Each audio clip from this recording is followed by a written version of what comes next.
दोषी अपराधियों पर कार्रवाई होगी, चिराग पासवान ने कहा। बारसोई गोलीकांड के मृतक के परिजनों से मिले चिराग। बारसोई प्रखंड में लोक जनशक्ति पार्टी रामविलास के अध्यक्ष व सांसद चिराग पासवान ने नगर पंचायत स्थित स्वर्गीय सोनू शाह के परिवार से मिले तथा घटना के बारे में विस्तृत रूप से जानकारी ली। पीड़ित परिवार ने चिराग पासवान को बताया कि घटना के समय पुलिस द्वारा गोली चलाई गई, जिसमें मेरे बेटे की मौत हो गई। प्रशासन द्वारा हम सब परिवार को डराया जा रहा है कि तुम्हें भी केस में फंसा दिया जाएगा। हम सब परिवार पूरे सदमे में हैं। हम सब परिवार को सुरक्षा मुहैया कराया जाए तथा न्याय मिल सके, दोषी लोगों पर उचित कार्रवाई हो सके। वहीं चिराग पासवान ने आश्वस्त करते हुए कहा कि न्याय के साथ साथ दोषी पदाधिकारी पर उचित कार्रवाई होगी। बहुत जल्द ही मुख्यमंत्री नीतीश कुमार को भी पत्र लिखी जाएगी तथा प्रधानमंत्री को भी पत्र भेजेंगे तथा सीबीआई जांच की मांग करेंगे। श्री चिराग पासवान ने कहा कि निष्पक्ष जांच के लिए उच्च स्तरीय जांच कराई जाएगी। चलो नीचे करो। चलिए सर, परिजन से आए हैं मिलने के लिए। परिजन से मिलने आए क्योंकि बिहार में एक ऐसी घटना घटी जिसने बिहार और बिहारियों को देश भर के सामने शर्मसार करने का काम किया। एक ऐसा अमानवीय चेहरा बिहार के प्रशासन का देखने को मिला, जहां पर जिम्मेदारी किसकी बनती है, ये सवाल आप सब बुद्धिजीवी वर्ग से आते हैं और लोकतंत्र का चौथा स्तंभ है आप लोग। ये सवाल मैं आप लोगों के लिए भी छोड़ता हूँ कि आप लोग बताएं कि भैया इसमें किसकी जिम्मेदारी बनती है, किसकी जवाबदेही बनती है। जब रक्षक ही भक्षक बन जाए, जिसके ऊपर जिम्मेदारी हो, कानून व्यवस्था उतरते हैं तो लाठी चलाई जाती है। अलग अलग वर्ग के लोग, पासी समाज के लोग, अलग अलग वर्ग के लोग जब अपने अधिकारों के लिए सड़क पर उतरते हैं तो लाठी चलाई जाती है। और अब हद इस बात की हो गई कि लाठी के साथ साथ आप गोली भी चला रहे हैं। ये गोली लाठी की सरकार जो बिहार में मुख्यमंत्री नीतीश कुमार जी के नेतृत्व में बन चुकी है, तो भाई मुख्यमंत्री बता देना, अगर यही इनकी न्याय की प्रक्रिया है तो कानून की सारी धाराएं बिहार से समाप्त कर देनी चाहिए। आईपीसी की सारी धाराएं समाप्त कर दें। सिर्फ एक नीतीश राज यहाँ पे चलेगा और नीतीश राज के तहत आप पर लाठियाँ चलाई जाएंगी और उसके बाद भी अगर आम बिहारी खामोश नहीं हुए तो उनके ऊपर गोली चलाकर उनकी हत्या कर दी जाएगी। बताइए, सीधा यहाँ कपार में गोली मारी गई है। कौन सी कानून की धारा बोलता है कि भैया आप इस तरीके से आप कपार में आप गोली चलाएंगे?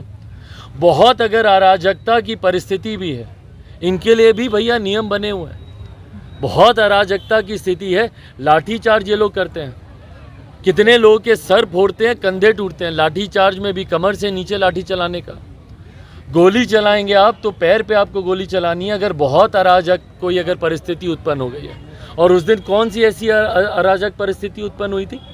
और माहौल शांत होने के बाद सोनू गया था वहाँ पर, जहाँ गिनती के लोग उस वक्त वहाँ पे मौजूद थे। हालात सामान्य हो चुके थे। उसके बाद आप चुन चुन कर आप गोली चला रहे हैं और सीधा आप कपार में आप गोली मार रहे हैं। ये है बिहार में आपकी कानून व्यवस्था। इसको आप बोलेंगे कि भैया आप जंगल राज का आप विकल्प बनकर आए थे।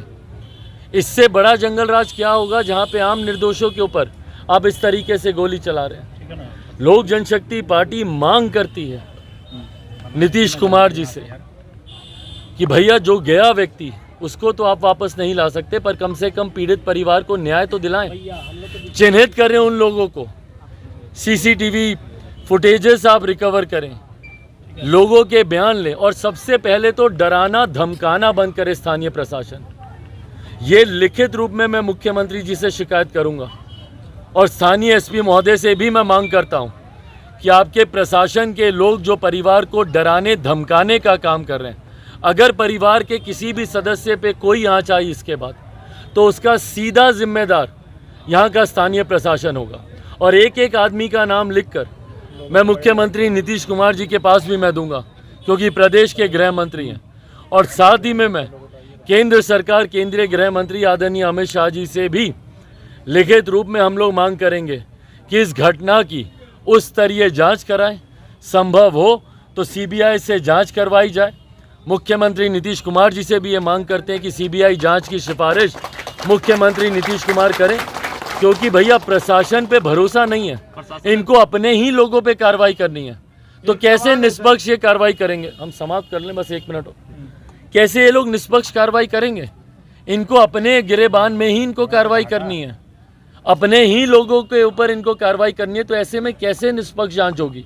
इसीलिए ये मांग लोक जनशक्ति पार्टी रामविलास करती है कि मुख्यमंत्री नीतीश कुमार जी सीबीआई जांच की सिफारिश करें।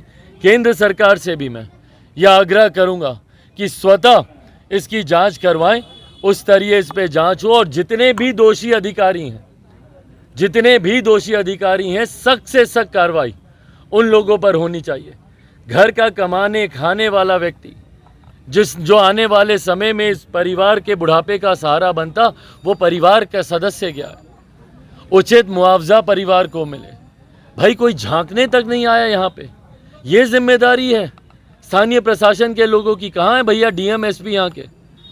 क्यों नहीं आते वो परिवार के लोगों से मिलने? ये उंगली उन्हीं के ही प्रशासन के लोगों के ऊपर उठ रही है। तो क्यों मौन है यहाँ के लोग, यहाँ के प्रशासन के लोग क्यों खामोश है भैया? किस बात का डर है उन लोगों को आने से? और उन लोगों के नाम लिखित रूप में जाएंगे।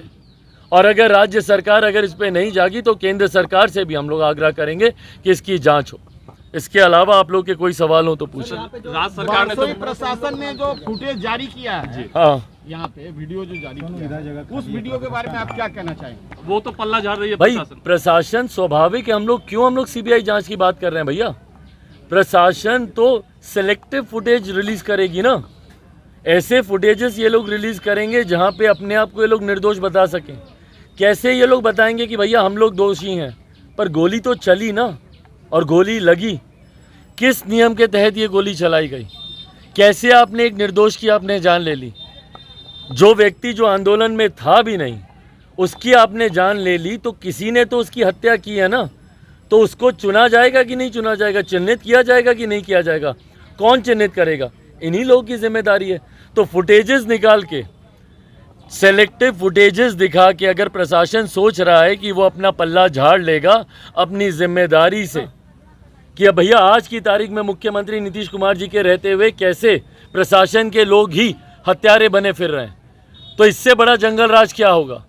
तो ऐसे में प्रदेश की जनता का विश्वास मुख्यमंत्री जी से उठ चुका है। यही कारण है भैया 2020 में तीसरे नंबर की पार्टी मुख्यमंत्री जी को बना दिया था।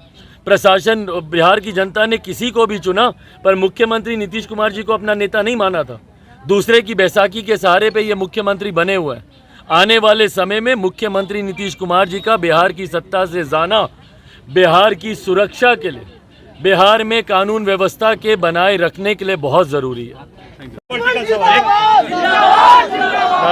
एक सवाल हटके है सर, जैसे सर राहुल के पक्ष में वो न्यायालय का फैसला आया, वो लालू से मिले और ऐसा बताया जाता है कि वो तेजस्वी वहाँ पे उपलब्ध थे और सब कुछ सेट हो गया और नीतीश लेट हो गया। अब भाई अब ये तो महागठबंधन की जनता का विषय है, ये हमारी जनता का तो विषय नहीं है। नीतीश जो अगवा बनते फिर रहे थे इस गठबंधन के, आज वो तीसरी चौथी पंक्ति पे भी नहीं दिखते हैं।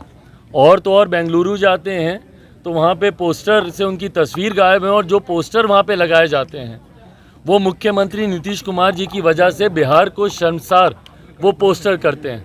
यहाँ के गिरते हुए पुल, चूहे जो बांध गुजर जाते हैं, वो तस्वीरें वहाँ पर दिखाई जाती हैं। मुख्यमंत्री जी के शासन काल में किस तरीके से बिहार बदनाम हो रहा है। और इसीलिए भैया ये तमाम महागठबंधन दल के नेता भी जानते हैं कि मुख्यमंत्री नीतीश कुमार जी के प्रति कितना आक्रोश है, और इसीलिए तमाम घटक के दल आपस में मुलाकातें करके, संभवतः जिस शब्द का आपने इस्तेमाल किया, आपस में अपनी सेटिंग कर लेते हैं। पर मुख्यमंत्री जी जो अगवा बनने का सपना ही देखते रह गए, वो तीसरी चौथी पंक्ति में भी नहीं दिखते हैं। सर हाजीपुर सीट से आप या चाचा भाई ये गठबंधन के भीतर ये फैसला होना है, और मुझे लगता है गठबंधन के भीतर ये फैसला जल्द कर लिया जाएगा। मेरे पिता की गर्मभूमि है, मेरा उत्तरदायित्व तो जरूर बनता है। उनके दावे करने से भाई सीट मिल जाती, ऐसा तो होगा नहीं। ये गठबंधन के भीतर ये फैसला होगा। मुद्दा के बारे में बात कर रहे हैं यहाँ तो मतलब आप हैं यहाँ तो मतलब सांसद में मतलब दुलाल चंद्र गोस्वामी है ना सर, आप ही थे वहाँ पे।